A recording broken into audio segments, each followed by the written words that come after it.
Alright guys, this is Docm with another Minecraft video.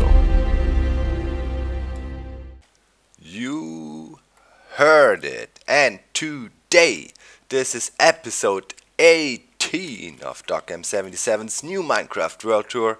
And guys, I haven't been doing a world tour for quite a while.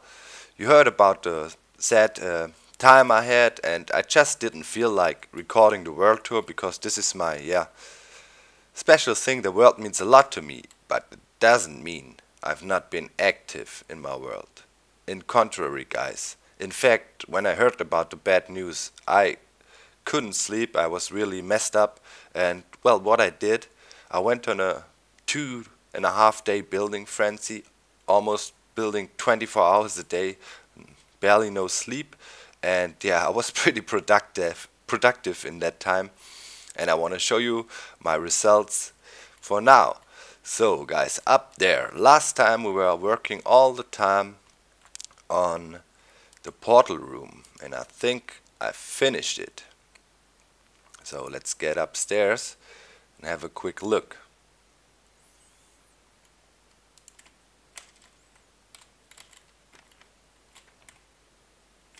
Yeah, let's go up here, and nothing changed. Oh yes, it did. Okay guys, this is the ceiling design I will go with. Thanks to Bleed, I will hook up his video response he was posting with the basic idea for the design, of, using the lava here to create some nice light atmosphere in here, and also hooked up this kind of a half slab lava chandelier thing, and for sure hooked up a glass floor. And I think it looks pretty cool now inside, especially when it's dark outside, and you can see the stars through the thing. Really looks cool, and that is a big project actually. We will take a look on the thing later on from on top of the zipper tower, and then you can see it's a massive area, and I feel like that was almost as much glass needed as I used to cover the area here. So turned out to be a big thing. I worked on that for a very long time, a few hours actually. As you can see up there, or as you can guess probably, there's only a 2-high ceiling, and now there's only a 1-high ceiling with the glass, so I didn't have much room to do some crazy stuff. I wanted to integrate more lava in the ceiling, but that would have involved raising the floor or the ceiling by 1 or dropping it by 1, and I wanted to keep the look. As you can see, I hooked up a second row of half slabs as well, and yeah, I think I like it. The only thing I was thinking about, does it look good like it is, or should I use cobble half slabs? I mean, replacing that won't be that hard. Well, it would have to be quick, so no lava spills out, but it should be doable. But I think it looks okay. Tell me what you think, guys. A little tip: if you do underwater work like that, try. What I always do is I simply have my glass block in my hand, and if there's a dirt block I can break quickly, I just whack it with my glass block, and as soon as it disappears, whoop, put the glass block in there so no water can break in. Because for me it was not a problem in here because I have no redstone wiring hidden and stuff. So, but keep that in mind. Sometimes it's better not to use your tools, just use your bare hands for easy to break blocks. I'd say we quickly head up and have a look from top, or actually we can do that later. I think we go to the basement, guys, in case you wonder where's all the lava from. And yeah, I actually want to show you my basement. I think you haven't seen it like it is now for a while, so let's go down to the secret passageway here and go down. And I was thinking about pimping up the place a bit, making it look even nice and stuff. But then I thought, all the area upstairs, you know, it looks perfectly polished. Oh, I have to gather this coal. It stares at me. I will get you soon, but yeah, everything is so clean and organized, and I think this area here really has a basement feeling to it, you know. It's not pretty, it's kind of crude and stuff, so I think I won't change it too much. Kind of like it. There needs to be some chaos in all this order. So yeah, in here there's the rest of the lava. Basically, the whole area here was filled with lava, and I've been pulling bucket after bucket after bucket out of that thing, and still there's some deep lava down here, so there's some more source blocks I can get from here. It's a good thing. Normally I also try to get my lava from the nether, but this time it's a long way to go there, as I need to use my nether train system and stuff to get there, so it's quicker that I just found this cave around here. Was lucky. I was basically digging out into that direction and here and there, and then I was going this way, and then lava was dropping down, killed me, but yeah, at least I found it then. It was kind of difficult to contain it again because everything was flooded around here, but okay, in the end we managed. So why did I need so much lava, or even more lava? Well, finally I got around to hook up a lighting system to my spawning pads. I've been working on that thing actually for quite a while, and first I used glowstone and stuff. It was a uber complicated setup, way overpowered, way too complicated. I had 2 pads already hooked up, and then I removed it and was frustrated and let it be. And just recently I saw Etho working on his lighting system, and now I thought, yep, lava, he's right, that is still the best solution. I was playing around with lava, but was not quite sure if you would get enough lighting, but actually it's working just perfectly, and we got an even spread light set up here now. Let's quickly head up. This is the lever where you can control the thing. Let's see the redstone behind it and all the stuff. So this is where the lever comes up. You go back here. This is an override, so I can test things. And then we basically enter the system here.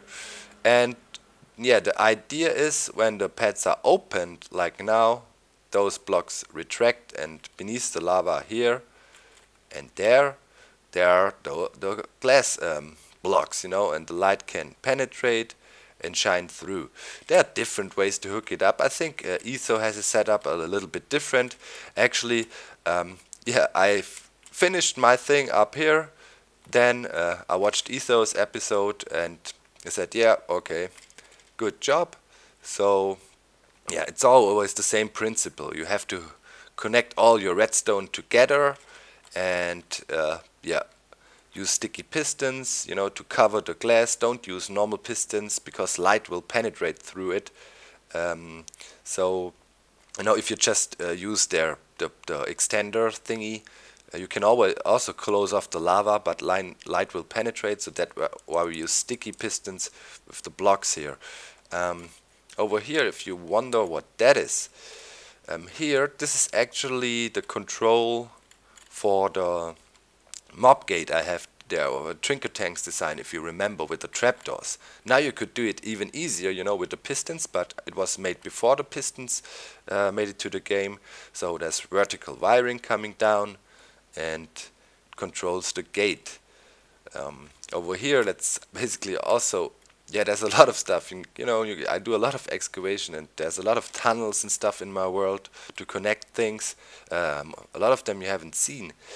This is basically the stairs that are leading down to the control switch, and I wanted to hook up some more torches down here to get, yeah, some more nice light effects in the inside.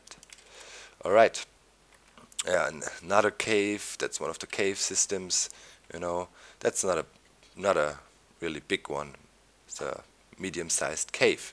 And now I'd say to be careful. If you saw Etho's episode, he flew, or was falling through a repeater and lost a lot of his goodies. Let's use the override switch. You can see it's connected here, and the 2 repeaters transfer the signal to the whole setup. And oh, okay, the switch down there is overriding it. Let me this. Okay, so now you can see the pistons are extended and are pushing over the glass blocks. They are here, and the lava is pushed back. By doing this, using this method, you have a quick reaction time, and it's working nicely. It's not even that hard to set up. What you have to do, you have to first place the pistons and the blocks in front of it over all my glass openings, and then I just made some kind of an encasement around it and went from there, and then just tried to spread my redstone all over the place. I'm pretty sure you could do it more cost efficient. I tried different systems of going on top of the pistons, on the sides and stuff. Do whatever you want. In the end, just have to hook up the stuff together. I have a 3 high ceiling height here. That was still a remainder of my work with the block switcher and glowstone blocks. I needed a clearing. So yeah, working fine and doing a great job in shutting down your spawning pads. This is when they open, lava flows over. So it's useful. Now you can shut down your hostile spawning pads and still you don't have to switch to peaceful. That's a cool thing. Also you can pump up your slime ratio probably, if you shut down a lot of mob spawning. So let's get back up. This is the spawning pad. I'm happy I was finally finalizing the design and finishing it, because it was kind of bothering me. And Etho, when I saw he's working on it and heard it, then that motivated me, and I finished it as well. So I'd say now, is it nighttime? Ah yeah, that's actually cool. Let's quickly head to the portal room and have a look from inside, and then we can go outside and check out what is going on behind here. But we first have to have a look from outside to find out what this thing is for. So let's quickly head up again. And now have a look inside the portal room when it's dark outside.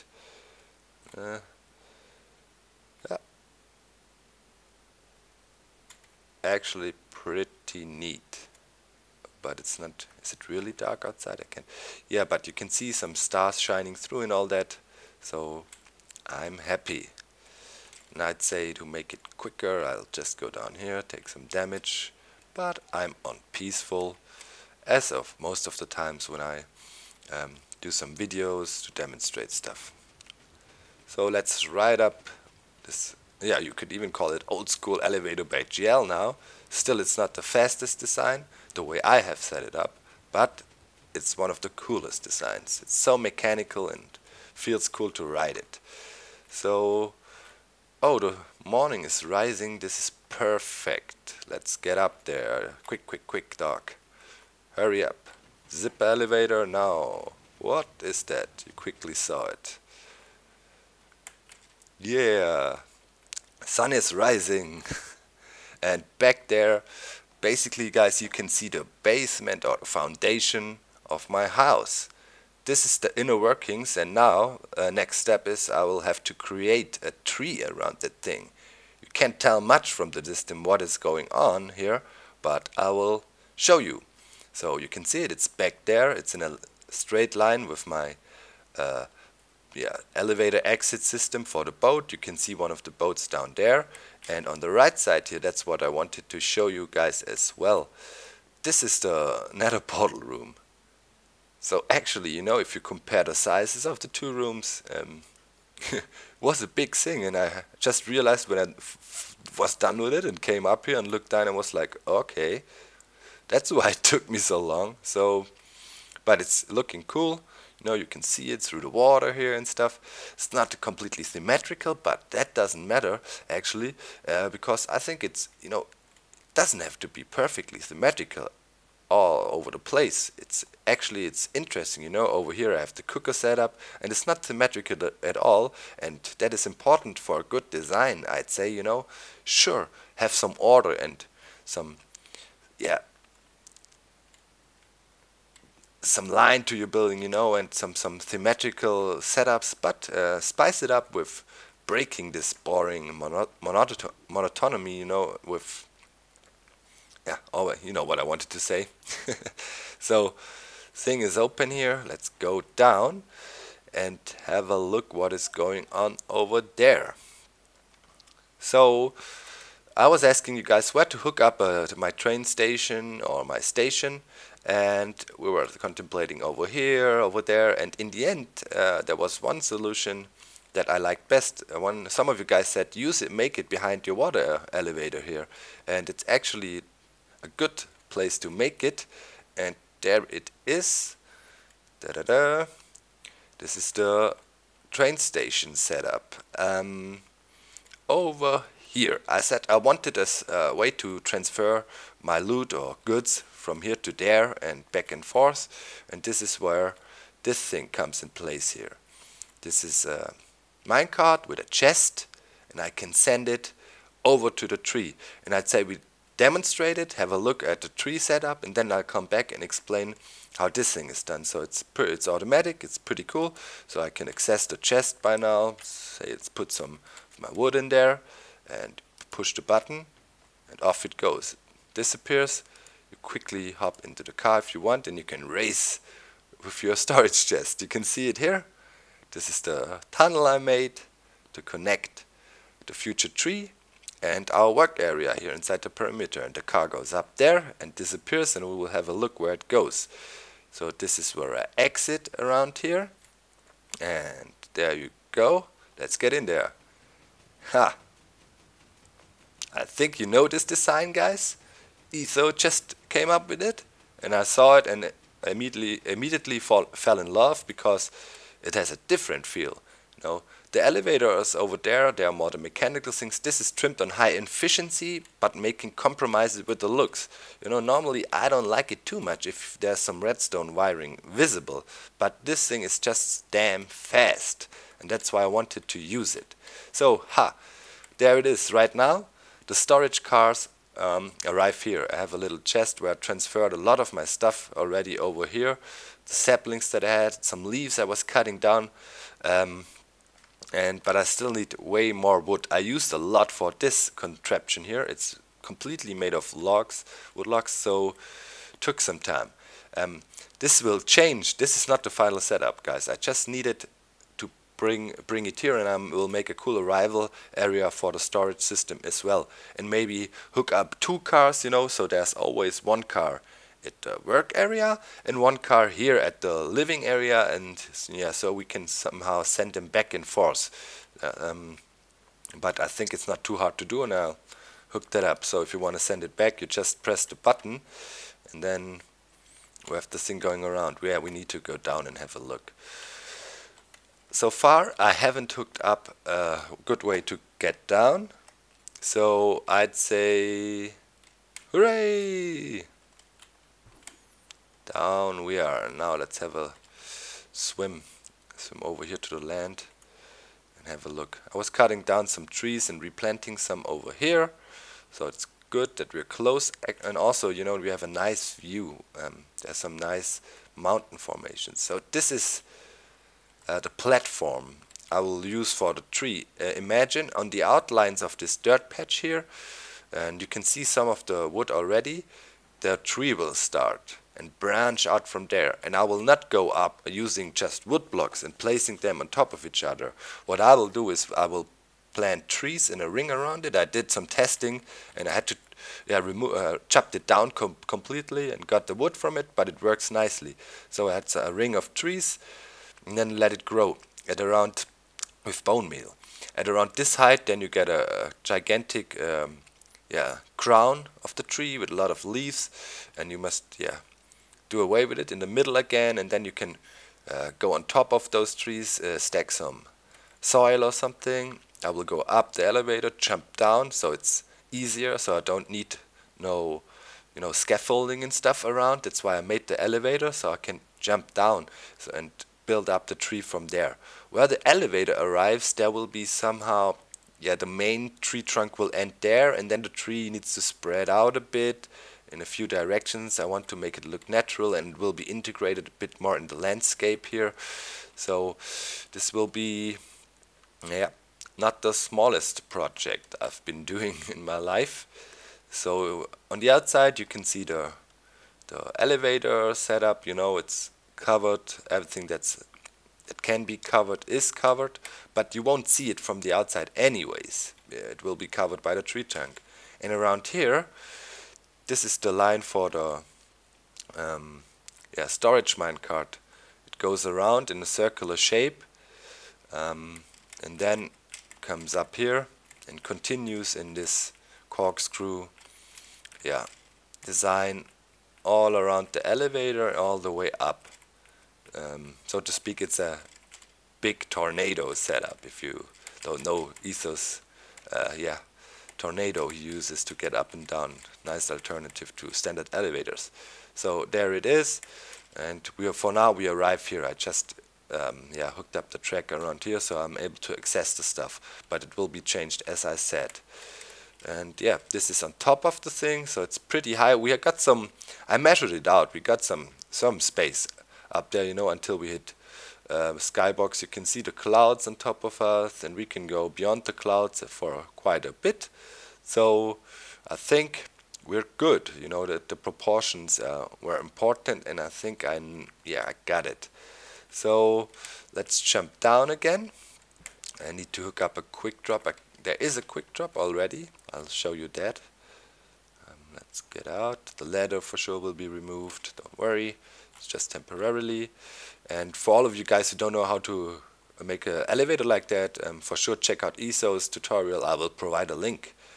Let's go down. This is the quick drop.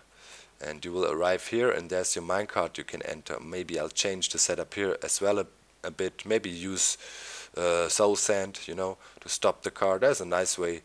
Yeah, I'm pretty sure you know that. You've seen that. So hop in, we go back. This is the quick drop. I will hook it up all the way down, and you will arrive around here. You may ask, Doc, why didn't you just build your regular minecart track up the tree? Well, you could do that, but I didn't want to do it. I wanted that elevator because it looked so cool and it was so fast. So there we are, arriving at the area. Excuse me, guys. So this is basically what I did. Now let's have an inside look. I mean, this is simple. You can see it. It's like completely simple. Here, where's my shears? It's good to remove the wool with the shears really quick. So let's have a look if you can see something down there.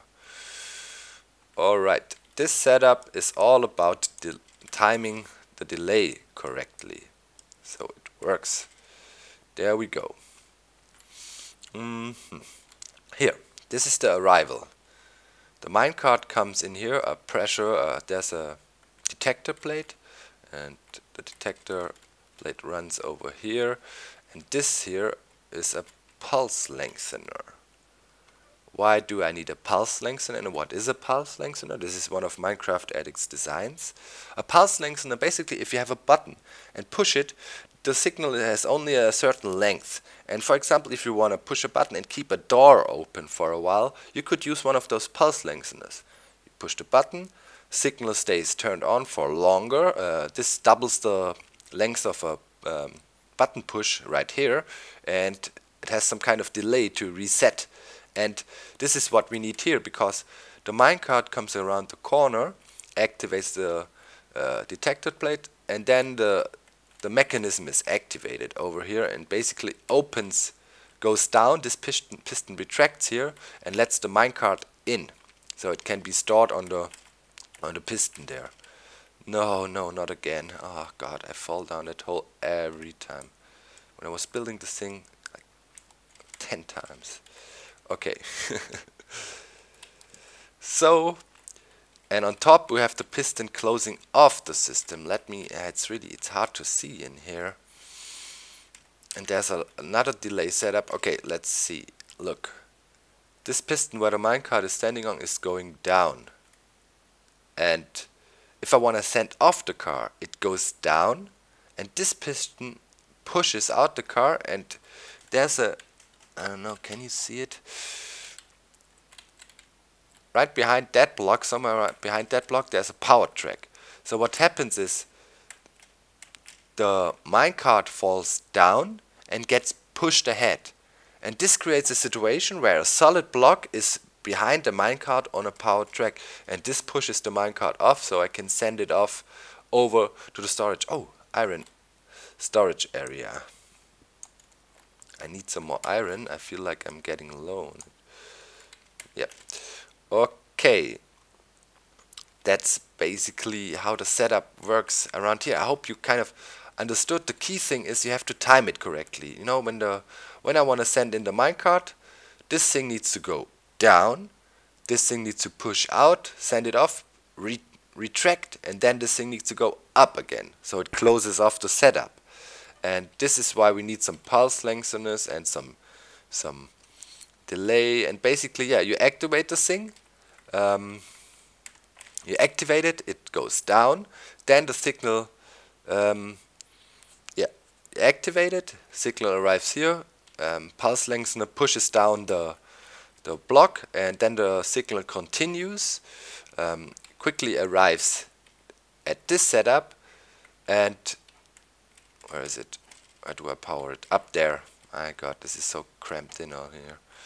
So after the pulse lengthener, the signal keeps on moving, hits the piston, and activate the pusher piston, and so we can shove out cars. Let's have a look at the mechanism from here. Maybe I can remove this half slab. There's the pulse lengthener. I think we can see it. Okay, so I push the button. See pulse lengthener. Zip. Did you see it? The pulse lengthener stays on and holds this block down. And while it's kept, yeah, while it's been holding or kept holding, held down, the other piston does its job, getting the car away. Same thing for the arrival. Cart arrives, piston stays down for a while, and then goes up when the car is really in there. So now the car is back at the tree. I will close that off later. So this is the storage system. A lot of you guys were sending me really highly sophisticated systems. For example, Armitige was doing a nice demonstration videos. I will hook up a link to this video. It's a cool system, you know, using pest dispensers and everything, but in fact that would be way overkill for my situation right here. I want to have it cool and automated, but I will not like spend days in creating a storage system that can handle tons and tons of stuff. I'm the only person in here, and I might send a chest back and forth every other day or something like that. So it's not, it doesn't have to be a high power, you know, transport system. So I think that is the changes I made. Let me think. I covered the portal room, the spawning pads, the storage system, and the foundation for the treehouse. Yeah, so I'd say we go up, guys, and I've been seeing a lot of video sponsors already, you know, showing off treehouse designs. Keep them coming. You know, I need more. I need your feedback. I laid the foundation now. We'll have another look so you can kind of feel the proportions of the thing.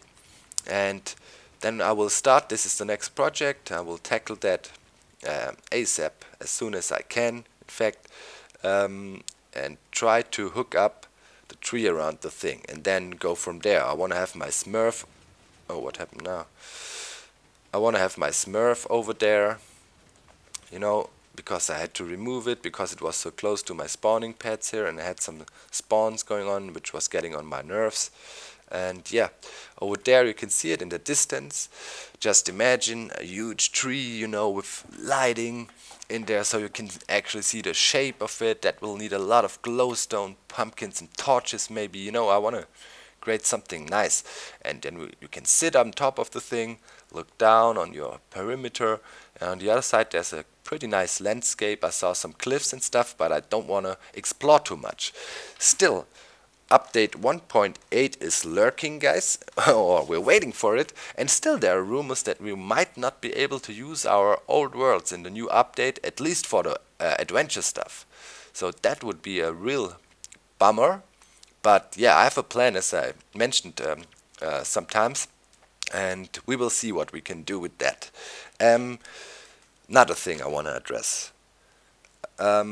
As I said in my latest Dear Dog episode, where I really said thank you, for all your amazing help during the hard time I was having, and I want to say thank you again for all those guys who haven't heard it by now. And I thought of a way of paying you back. So, well, I was thinking of giving out my world, my save file. But then I thought, that would be a nice gesture, but in fact that will still completely ruin the idea of my channel. I want to inspire people to create their own stuff, and later on, if you made it yourself, I will put my world up for download. That's for sure. That's a fact. That's a fact. Don't worry, it will be available. But as I said, I rather prefer it if you guys make your own stuff, and later on, you can still have fun walking around my world, exploring it a bit. So I thought another way, and after I was thinking about what to do, then I remembered, okay, at the 30th or 31st of August, I will receive my first payment from the partnership program on YouTube here. Don't expect, I tell you one thing, I can't tell you any numbers, but one thing's for sure, you won't get rich with that. Whoops! Oh, sorry, did I just swear? I probably have to bleep that out. Yeah, not a problem with the partner thing. So, yeah, in fact, there's not too much money, but I will be able to up my prices for my competitions for sure. I'm thinking in categories like a nice headset or maybe a nice gaming mouse and stuff like that. I think I will be able to buy stuff like that at least once a month for now and offer it for a competition. I want to have a competition that is open, that everybody has a chance to get it. But I don't want to do it like many other channels do it and say, hey, you have to subscribe to me and favorite and like my videos, and if you do that for me, I'm going to randomly pick one of you. I mean, asking for likes and favorites is not a bad thing, because it helps us YouTubers out a lot. That's for sure. But I kind of don't like these methods too much. I don't want to talk down to people. Everybody has his own channel and can do whatever they want.